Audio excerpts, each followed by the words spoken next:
Assalamu alaykum wa rahmatullah. Après avoir présenté la vie, les sacrifices de Khadija, la première épouse du prophète de l'islam, alayhi salatu wassalam, nous allons maintenant aborder la vie de Fatima, la petite dernière de la famille, la quatrième fille du prophète et de Khadija, et nous allons tenter de vous prouver que Fatima ressemblait à sa mère.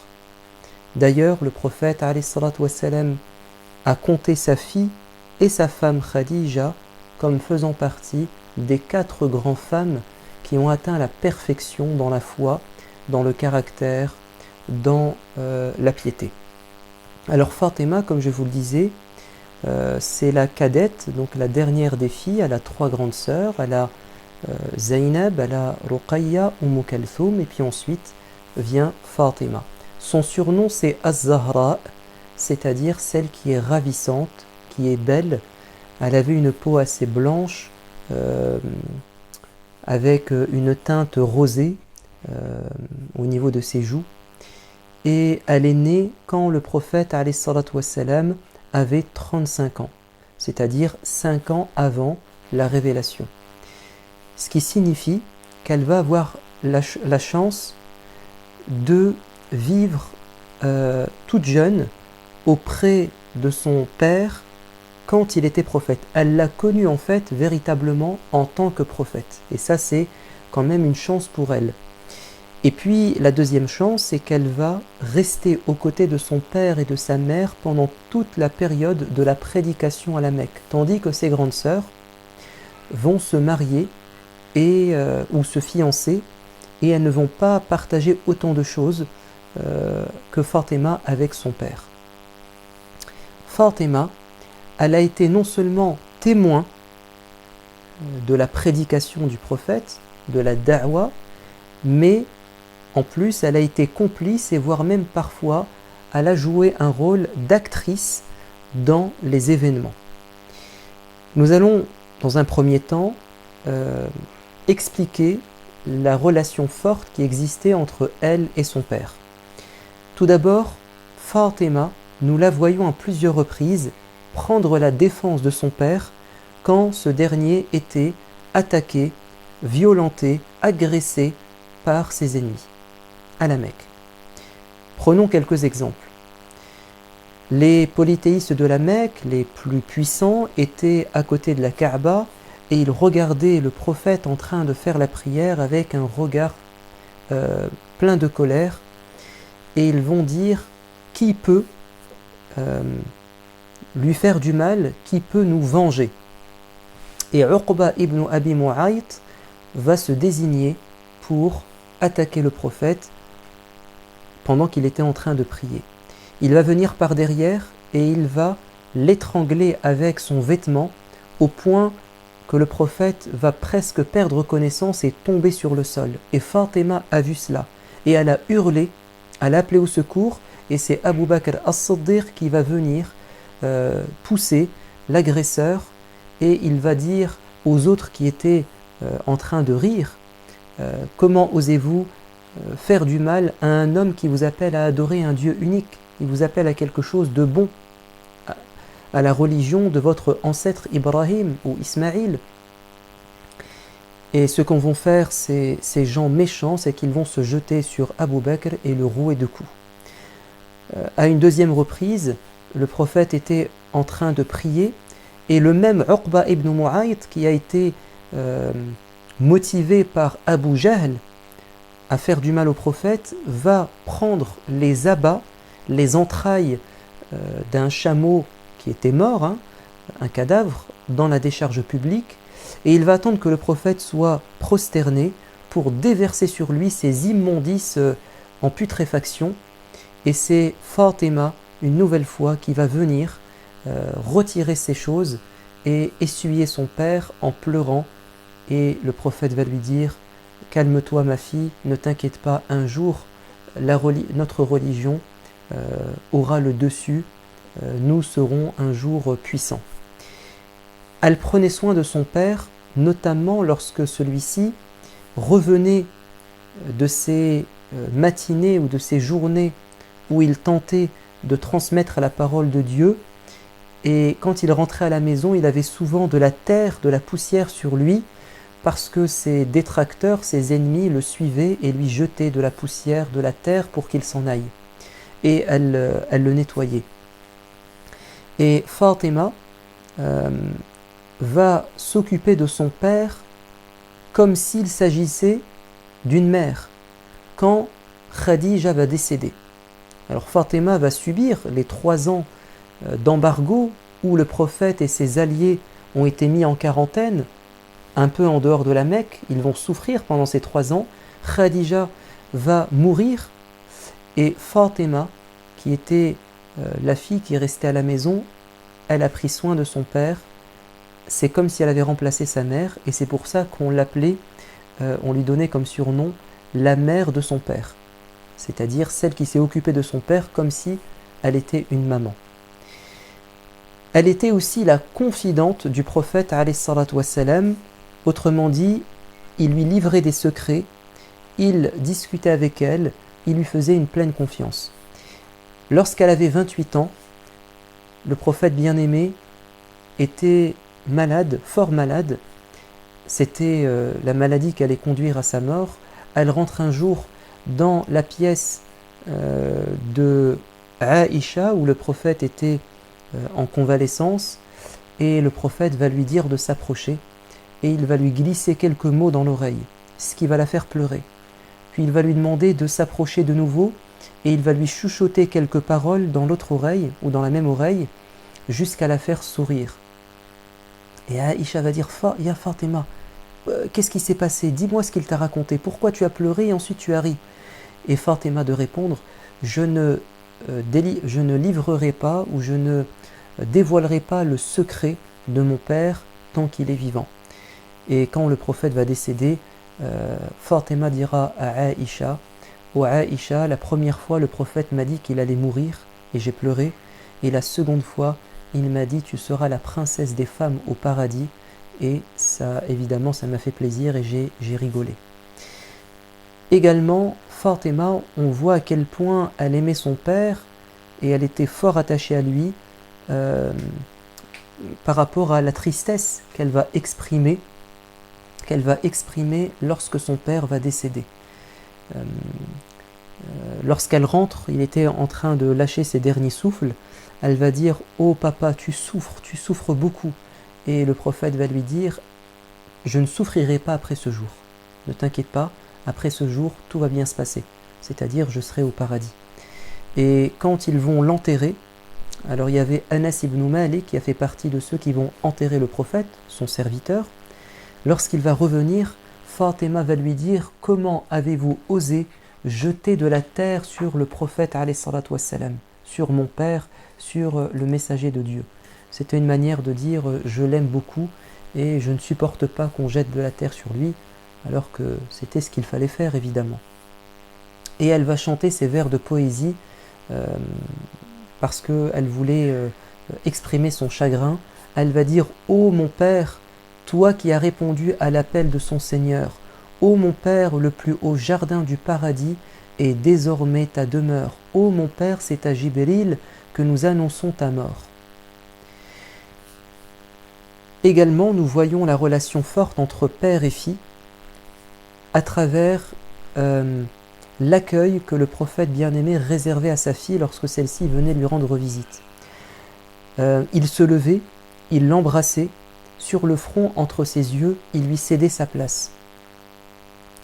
Et lorsqu'elle est venue lui rendre visite avant sa mort, Aïcha nous dit lorsqu'il la vit entrer, lorsque le prophète vit entrer sa fille Fatima, il l'accueillit avec considération, avec respect, en lui disant « Sois la bienvenue, ma fille », puis il la fit asseoir à sa droite ou à sa gauche. Ça prouve à quel point il appréciait beaucoup sa fille et les visites de sa fille. Fatima aimait tellement son père qu'elle lui ressemblait. Aïcha nous dit « Je n'ai jamais vu quelqu'un ayant une démarche, une manière de marcher plus proche de celle du prophète que Fatima. » Elle dit également: je n'ai jamais vu quelqu'un ressembler au prophète dans sa façon de traiter avec les gens, donc dans son bon comportement avec les gens, ou dans son caractère autant que Fatima. Elle a également dit: en dehors du prophète Mohammed, je n'ai vu quelqu'un de plus honnête ni de plus modeste que Fatima. Donc elle lui ressemblait, même dans sa démarche. Que penser donc de son caractère, de ses qualités? Également, ce qui prouve que le prophète aimait beaucoup sa fille, c'est qu'il aimait les enfants de sa fille. Et Fatima s'est mariée avec Ali et elle a eu deux garçons. Le premier, c'est le prophète qui lui a choisi son nom, Al-Hassan. Viendra l'année suivante un deuxième garçon qui s'appelle Al-Hussein, puis viendra par la suite deux filles, Zaynab et Kalsoum. Donc elle a donné à ces deux filles le nom de ses deux sœurs. Et le prophète bien-aimé a passé beaucoup de temps et s'est beaucoup occupé des deux plus grands, forcément, Al-Hassan et Al-Hussein. Quelques exemples. Un jour, le prophète alayhi salatu wassalam était assis et il avait dans ses bras Al-Hassan. Et il l'embrassait, il lui faisait des câlins. Et un homme qui s'appelle Al-Aqra' ibn Habis était là. Et il était étonné de voir l'affection que vouait le prophète à son petit-fils. Et il va lui dire: prophète, mais moi j'ai 10 enfants, je les ai jamais embrassés. Je ne les ai jamais embrassés, mes 10 enfants. Et toi, je te vois avec ton petit-fils l'embrasser. Et le prophète va dire: celui qui ne fait pas preuve de miséricorde, on ne lui fera pas miséricorde. Également, Oussama ibn Zayd dit: le messager de Dieu avait pour habitude de me faire asseoir sur l'une de ses jambes et de faire asseoir Al-Hassan sur l'autre jambe. Et il disait: ô Allah, sois miséricordieux avec eux, donc Oussama ibn Zayd, qui est le fils de son ancien fils adoptif, et également Al-Hassan, donc sois miséricordieux avec eux comme moi je le suis avec eux. Un jour, le prophète bien-aimé a pris ses deux petits-fils, Al-Hassan et Al-Hussein, à la mosquée. Il les emmenait à la mosquée alors qu'ils étaient tout petits, ils devaient avoir 4, 5, 6 ans. Ils sont entrés dans la mosquée avec lui et il était en train de faire les deux prières de salutation de la mosquée quand ses deux petits-fils vont se percher sur son dos. C'est le jeu préféré des enfants. Quand on se baisse, ils montent sur nous. Et les gens vont venir pour retirer les deux petits-enfants. Mais le prophète va leur faire signe de les laisser. Et il va dire à la fin de la prière: celui qui m'aime doit aimer ces deux-là, ces deux enfants. Et un jour, il était en train de faire le sermon, il faisait un discours le vendredi, et il a vu ses deux petits-fils, Al-Hassan et Al-Hussein, rentrer par la porte. Ils étaient vêtus de vêtements rouges, ils se tenaient par la main, ils trébuchaient en marchant. Une démarche assez instable, celle des enfants qui commencent à marcher. Et le prophète est descendu, il a arrêté son discours, il est descendu du minbar, de la chaire, il a pris ses deux petits-enfants et il a dit aux gens: vous avez vu, je n'ai pas pu résister. Et il va citer le verset du Coran qui dit: vous avez dans vos biens et vos enfants une source de tentation. Également, un jour, un compagnon témoigne en disant: le prophète était en train de diriger la prière et il est resté longtemps prosterné et on a eu peur pour lui. Alors j'ai levé la tête pour voir ce qui se passait et j'ai remarqué que c'était son petit-fils Al-Hassan qui le chevauchait, qui était sur son dos. Alors j'ai compris que tout allait bien. Et après la prière, on lui a dit: prophète, on a eu peur, on a pensé que tu étais décédé dans la prière ou que l'ange Jibril était en train de te révéler du Coran, tu ne pouvais pas bouger. Il a dit: non, pas du tout. C'est mon petit-fils, qui s'amusait sur mon dos et je ne voulais pas l'interrompre dans le plaisir qu'il éprouvait. Ce qui prouve également que le prophète avait une forte relation avec Fatima, c'est qu'il s'occupait de ses petits-enfants. Il les éduquait. Un jour, les gens étaient en train de lui ramener des dattes fraîchement cueillies. C'était la zakat, le jour de la récolte des dattes, et on doit donner durant le jour de la récolte, quand on a beaucoup de dattes, la zakat, c'est-à-dire la partie qui revient aux pauvres. Alors, on était en train de former une montagne de dattes, et les deux petits-enfants, Al-Hassan et Al-Hussein, voilà, ils s'amusaient, ils prenaient des dattes et ils en ont mis dans leur bouche. Et le prophète va leur demander de cracher cette date en disant « Mais ne savez-vous pas que nous, la famille du prophète, on n'a pas le droit de consommer les dons qui reviennent aux pauvres. C'est interdit pour nous. » Donc le prophète, il est vigilant, il est attentif, il éduque ses petits-enfants, même s'ils sont innocents, s'ils font les choses sans mauvaise intention. Mais il faut leur dire les règles pour qu'ils grandissent avec des automatismes et avec une bonne éducation. Également, le prophète alayhi salatu wassalam va dire « Mon petit-fils que voici, Al-Hassan, va devenir plus tard un grand homme. » C'est-à-dire que Al-Hassan, et c'est ce qu'il a dit, grâce à lui, deux groupes de ma communauté qui vont être en guerre, en conflit, vont se réconcilier grâce à mon petit-fils. C'est comme s'il était en train de dire à son petit-fils et aux gens qui sont autour, il faut le préparer à cette mission. Nous devons faire en sorte que ce jeune homme ou ce jeune enfant devienne plus tard un homme de paix, un homme qui sera capable de jouer un rôle de fédération et de réconciliation dans ma communauté. Donc nous avons vu à quel point le prophète bien-aimé aimait sa fille et même les enfants de sa fille. Parlons maintenant de Fatima en tant qu'épouse courageuse. Le prophète a fait la hijra, sa famille était à Médine, il est parti les rejoindre, il les avait envoyés un peu avant, et Fatima était en âge de se marier. Et beaucoup de jeunes hommes étaient venus demander la main de la fille du prophète, mais à chaque fois il refusait, comme s'il attendait quelqu'un. Et un jour, on va dire à Ali ibn Abi Talib, qui était le cousin du prophète et qui avait grandi dans sa maison, « Pourquoi est-ce que tu ne demandes pas la main de Fatima, ta petite cousine ?» Et Ali va dire « Mais je n'ai pas les moyens, je ne peux pas me marier encore. » Et ils vont lui dire « Mais ne t'inquiète pas, le prophète t'aime beaucoup, il va te faciliter les choses. » Alors un jour, Ali va rentrer dans la maison, il va s'asseoir, il était venu pour en parler au prophète, mais il avait honte. Et le prophète a remarqué que Ali était gêné. Il va lui dire « Oh Ali, ne serais-tu pas venu pour demander la main de Fatima ?» Et Ali va dire « Oui, oui, exactement, je suis là pour ça. » Il va lui dire « Qu'est-ce que tu as à proposer comme cadeau de mariage ?» La dot. Il a dit « J'ai rien, prophète. » Mais si, réfléchis, ne te souviens-tu pas du bouclier que je t'ai donné ? Mais ça ne vaut rien, prophète, c'est pas assez. Ne t'inquiète pas, donne-le-moi.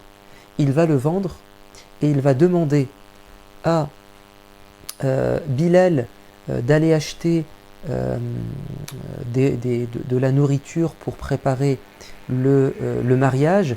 Il va demander également à une de ses femmes, alors c'est Salama, d'aller acheter du parfum. Il va demander à Bilal d'acheter du parfum pour Fatima et à Salama d'acheter des vêtements et tout ce qui est nécessaire pour la jeune mariée. C'est ainsi que le prophète bien-aimé va faciliter le mariage à sa fille et à son cousin. Alors ils vont connaître des épreuves parce qu'ils étaient pauvres. Et Ali travaillait très dur auprès d'un propriétaire d'une palmeraie en échange de quelques dirhams. Et Fatima travaillait très dur à la maison, elle s'occupait des tâches domestiques, et c'était compliqué à l'époque, il fallait s'occuper de la maison, s'occuper des enfants. Alors à l'époque, on n'avait pas de machine à laver, il fallait laver à la main, il fallait moudre le blé, ramasser du bois, allumer le feu, enfin c'était épuisant. Un soir, tous les deux vont dire, il nous faut demander au prophète une aide, parce que c'était le chef d'État. Nous méritons d'être aidés. Et quand le prophète va apprendre cela, il va venir leur rendre visite un soir en leur disant « Je suis au courant de la misère que vous vivez, mais je vais vous proposer mieux que ce que vous désirez, parce que eux voulaient un serviteur pour aider à la maison et aider au travail. » Il a dit chaque soir avant de dormir, dites tous les deux « Subhanallah, Alhamdulillah, Allahu Akbar » 33 fois, c'est mieux que d'avoir une aide matérielle, c'est-à-dire un serviteur. Pourquoi ? Parce que quand tu t'attaches à Dieu, Allah te donne la force de supporter les épreuves. Et tu vois les choses autrement. Et puis il y a certaines épreuves qui ne peuvent pas disparaître. Donc c'est à nous de changer. Et ce qui nous permet de changer et d'être forts, c'est notre lien avec Dieu. Également, un jour, le prophète va rendre visite à sa fille Fatima et Ali n'était pas là. Il va lui dire, mais où est ton mari? Et elle va dire, prophète, on s'est disputé et il est sorti. Et le prophète va le chercher et il va le trouver à la mosquée. Il était allongé, torse nu, il avait un peu de poussière sur lui. Le prophète va lui demander de s'asseoir en essuyant la poussière qu'il avait sur lui et en lui disant, lève-toi, ô toi, le compagnon de la poussière, et il va réussir à arranger la situation et à régler le problème de couple. Également, un jour, Fatima va venir se plaindre auprès du prophète en disant, Ya Rasulallah, les gens disent que tu ne viens pas en aide et tu ne soutiens pas, tu n'es pas aux côtés de tes filles. Ah bon, et pourquoi? Ne sais-tu pas que Ali veut se marier avec une deuxième femme et il veut se marier avec la fille de Abu Jahl, c'est-à-dire ton ancien ennemi? Et là, le prophète va se lever, il va réunir les gens et il va leur dire, écoutez, les gens disent que je ne suis pas aux côtés de ma fille Fatima. J'ai quelque chose à vous dire. Ce qui lui fait mal me fait mal. Alors je ne veux pas que Ali épouse une autre femme. Non pas que c'est interdit en islam, non pas que Allah lui interdit de le faire, mais c'est moi en tant que père, et parce que j'aime ma fille, et parce que je ne veux pas qu'elle souffre, je demande qu'il ne réalise pas son projet. Et Ali va laisser tomber son projet. Également, Fatima va être éprouvée parce que après la mort du prophète, elle s'attendait à avoir un héritage. Et son père, le prophète, avait laissé un terrain. Et elle a dit, c'est l'occasion pour nous de vivre mieux. Mais le calife Abu Bakr, qui a remplacé le prophète, va lui interdire de prendre le terrain. Et Fatima va se mettre en colère. Il va lui dire, Fatima, ce n'est pas contre toi, c'est parce que le prophète a dit, je l'ai entendu dire, que nous les prophètes, tout ce qu'on délaisse après notre mort comme bien, c'est une sadaqa, ça va aux pauvres. Et Fatima va quand même être frustrée et être en colère contre Abu Bakr. Et Fatima décédera 6 mois plus tard, après le décès de son père, et le prophète lui avait annoncé durant son vivant qu'elle serait la première de sa famille à le rejoindre au paradis. Que Dieu fasse miséricorde à Fatima, à son père et à toute sa famille. Je vous dis à bientôt. Wassalamu alaikum wa rahmatullah.